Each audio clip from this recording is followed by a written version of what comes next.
சுலேகா ஆஸ்ட்ரோவின் மகர ராசி நேயர்களே வணக்கம். மகர ராசி நேயர்களை பொறுத்த வரைக்கும் ராசி அதிபதி சனீஸ்வர பகவான் 2ஆம் இடத்தில் வக்கரமாகி வீற்றிருக்கிறார். 3ஆம் இடம் என்று சொல்லக்கூடிய உபஜயஸ்தானத்தில் ராகு பகவான் வீற்றிருக்கிறார். 4ஆம் இடம் என்று சொல்லக்கூடிய சுகஸ்தானம், அதற்கு அதிபதியான செவ்வாய் பகவான் உங்களுடைய ராசிக்கு 6ஆம் இடத்தில் வீற்றிருக்கிறார். அவர் 7ஆம் இடத்திற்கு இடம்பெயரப் போகிறார். குரு பகவான் அப்படின்னு சொல்ற 12ஆம் 3ஆம் இடத்து அதிபதி அவர் வக்கரகதி ஆக போகிறார். அவர் பாத்தீங்கன்னா 5ஆம் இடத்தில் வீற்றிருக்கிறார். அஷ்டமாதிபதி என்று சொல்லக்கூடிய சூரிய பகவான் கேது பகவானுடன் இணைந்து 9ஆம் இடத்தில் வீற்றிருக்கிறார். அங்கே புத பகவானும் வீற்றிருக்கிறார். 10ஆம் இடம் என்று சொல்லக்கூடிய இடத்தில் உங்களுடைய யோகி சுக்கிர பகவான், அவர் கேந்திர திரிகோணத்திற்கு அதிபதி. அவர் மிக அருமையாக மூலத்திரிகோண வீட்டில் உச்சம் பெற்று வீற்றிருக்கிறார். மிக அருமையான விஷயங்கள் பலது இந்த மாதத்தில் உங்களுக்கு நடைபெறப் போகிறது. நாம சில காரியங்களை சாதித்து காட்டுவதற்காக, சில முக்கியமான முடிவுகளை சாதித்து காட்டுவதற்காக நாம் சில விஷயங்களை செய்வோம். அவ்வாறு நாம் செய்யக்கூடிய விஷயங்கள் நமக்கு சந்தோஷத்தையும் லாபத்தையும் கொடுக்க வேண்டும்.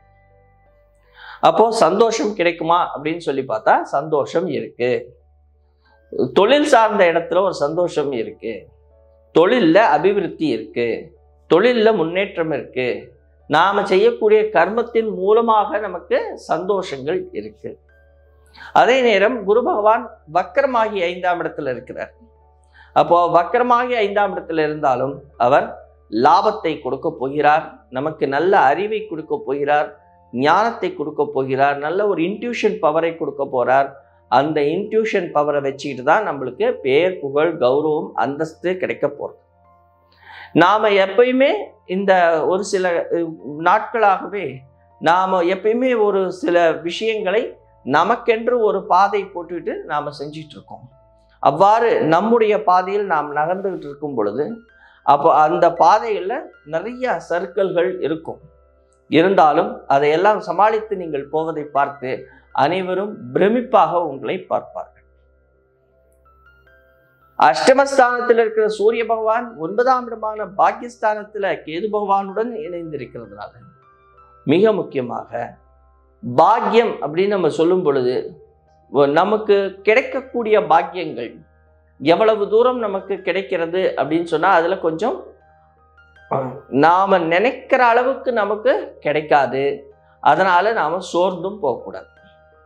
நாம நினைக்கிற அளவுக்கு நமக்கு கிடைக்காதுன்னா கேது பகவான் அங்க எல்லாத்தையும் இழுத்து பிடித்துதான் உங்களுக்கு தருவார். அதற்காக நாம சோர்ந்தும் போகக்கூடாது. அதே நேரம் வெளியிலிருந்து, அதாவது நம்மளுடைய பூர்வீகத்திலிருந்து நமக்கு கிடைக்கக்கூடிய சொத்துக்கள், லாபங்கள், இதெல்லாம் கண்டிப்பா கிடைக்கும். அது கொஞ்சம் தள்ளி போகும், அவ்வளவுதான். ஆனால் கண்டிப்பாக கிடைக்கும். ஏன்னா உங்களுடைய கவனங்கள் முழுவதுமே இப்போ தொழிலில் தான் இருக்கு. அதனால ஒரு முடிவுகளை நீங்கள் எடுக்கும் பொழுது மிக நேர்த்தியாக எடுப்பீர்கள். நல்ல ஒரு கம்யூனிகேஷன் இருக்கு. யார்கிட்ட எப்படி பேசுறோங்கிற ஒரு கம்யூனிகேஷன் இருக்கு. அந்த கம்யூனிகேஷன் மூலமாக ஜெயிக்க போறீங்க. இருந்தாலும் கோபம் வரும். பேசும் பொழுது நிதானம் வேணும். எவ்வளவுதான் நம்ம ஜெயிச்சாலும் ஒரு சில நேரங்களில் அந்த டென்ஷன், ஸ்ட்ரெஸ் இருக்கும். தலைவலி வரும், அதிகமாக தலைவலி வரும். ஒரு சில நேரங்களில் நாம் என்ன முடிவு எடுக்கிறோன்னு நம்ம தெரியாத அளவுக்கு சில முடிவுகளை எல்லாம் நாம் எடுக்க வேண்டிய நிர்பந்தம் ஏற்படும். அசையும் சொத்துக்கள் வாங்குவதற்கான எண்ணங்கள் தோன்றும். அதில் வெற்றியும் பெறுவீங்க. புதிய வண்டி வாகனங்கள் வாங்குவது, வீடு வாங்குவது, சொத்துக்கள் அப்படின்னு சொல்லும் பொழுது அசையும் சொத்துக்கள் வாங்குவதற்கான ஆசை அபிலாஷைகள் கூடும். அதில் வெற்றியும் பெறுவீர்கள். அப்போ இந்த சொத்துக்கள் வாங்குறது, இந்த இதெல்லாம் உங்களுக்கு நல்ல லாபகரமாக இருந்தாலும் உங்களுடைய சுய ஜாதகத்தை ஒரு வாட்டி நல்லா பார்த்துக்கோங்க. உங்களுக்கு நடக்கக்கூடிய தசாபுத்திகள் எல்லாம் எவ்வாறு இருக்குதுங்கிறத நல்லா செக் பண்ணிக்கோங்க. அதே நேரத்தில் உங்களுக்கு யோகி எவ்வாறு வேலை செய்கிறார் என்பதையும் பார்த்து கொள்ளுங்கள். இந்த மாதத்தில் மிக சிறப்பான சில முடிவுகளை எடுப்பீர்கள். கோபத்தை மாத்திரம் கொஞ்சம் கட்டுப்படுத்தினீங்கன்னா வாழ்க்கையில வெற்றி பெற முடியும். நன்றி.